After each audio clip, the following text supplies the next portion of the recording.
What was your haha I'm in danger moment? When I was about 14 I chucked a teen angst tantrum and went for an angry walk in the bushland behind my house.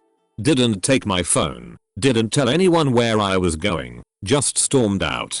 It started raining pretty heavily after about 45 minutes, so I turned back to head home, but a bridge I had crossed had been washed away and the creek was rising very rapidly.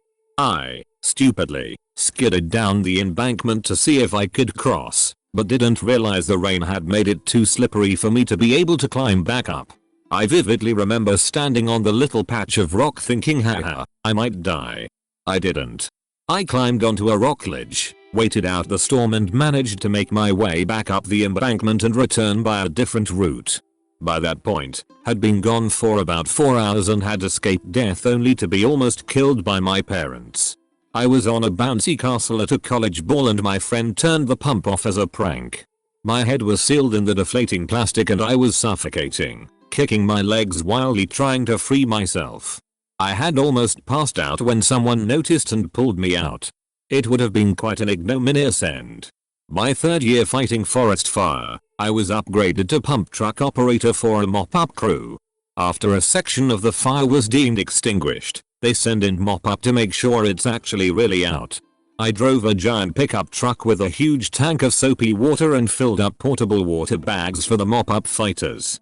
On my way back to base I had a bit of water left when I saw plumes of white smoke. You're urged to extinguish all smoke, because no one wants a dead fire to come back to life. There's a fallen tree next to a bunch of bushes, and another half fallen tree, and the half fallen tree is spewing hot coals every couple seconds with a loud pop.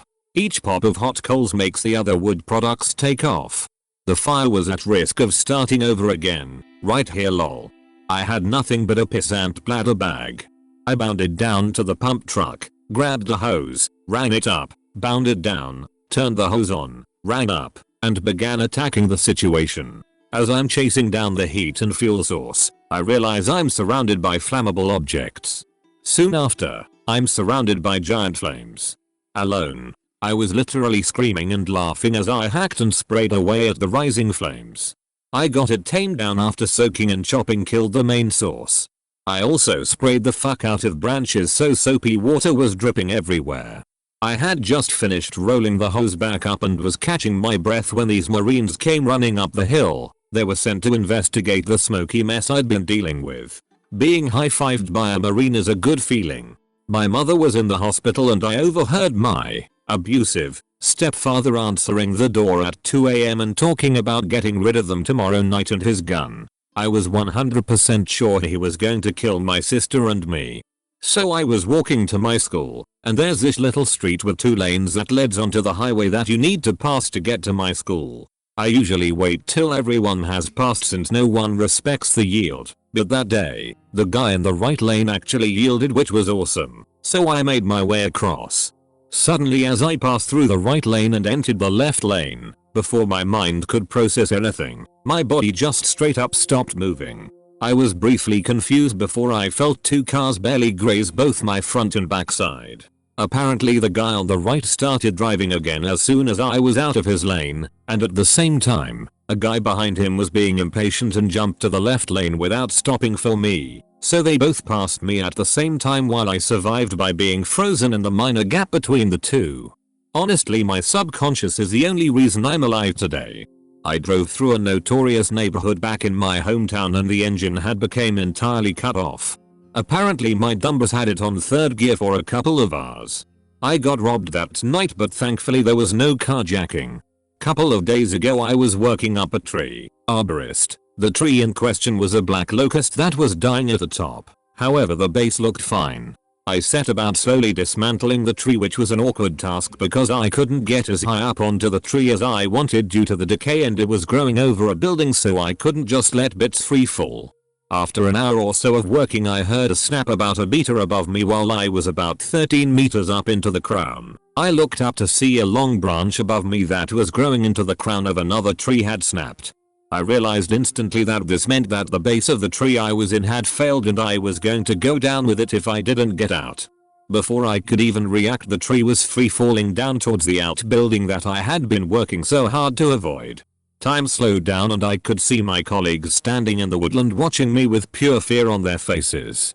After that it's hard to put my thoughts into words, but I remember looking down at where the tree was going to land and thinking that it's weird because this second I am completely lucid, but a second from not I will probably be unconscious, possible never to regain consciousness. Yet I didn't feel any panic, just a knowing that I'm in extreme danger. All I could do was grab the nearest branch and plant me feet on another one and hope to God that I didn't end up under any part of the tree. After what seemed like forever, the tree came down onto the roof of the outbuilding. I had probably traveled 10 meters vertically and about the same laterally. The large limbs of the tree that were previously to my right but were now above me didn't snap and crush me like I was sure they would. I managed to hold onto my branch and stayed roughly in the middle of the tree. I was free from injury other than a twisted ankle and a twinge in my wrist from holding on tight as the tree smashed down. I don't know how I didn't get seriously fucked up by that tree, and I don't know why it failed on me. But I will never forget that, knowing that I'm in danger, falling with tons of wood and there's nothing I can do about it. Drunk in Amsterdam, wheeling around a guy in a wheelchair we met. We were like 18, the guy in the wheelchair 30 something. Well, we ended up in a dark alley and 5 tall sketchy dudes surrounded us, but I was too drunk and happy to realize it was a threat and chatted happily with them. They started asking for money and I was like, haha no. All of a sudden this queen of a women stepped inside the circle and told the guys fuck off, they're with me. Had a nice chat with her, then we wheeled the guy in a wheelchair home. The next day I realized she saved our butts. Mom, 14 missed calls. Going home from a party in a shared Uber with some friends. I mistook the street for another one and ended up further away from my apartment than I thought. I put the GPS on and of course it makes you take some back alley. At one I see some movement near a car and there is a guy looking at me. I pass him, try to call my friend because he was looking weird. BTW, I did the wrong number and someone got a voicemail from me sounding totally terrified and spitting nonsense. Close bracket. I walk faster and look back. He is dunking behind another car and clearly switched from his original place. And he has a small knife in his hand. I bolted from here, ran as fast as possible with adrenaline and stopped after finding a busy street. But when I saw the knife, that's when it went oh shit. Like and subscribe if you enjoyed.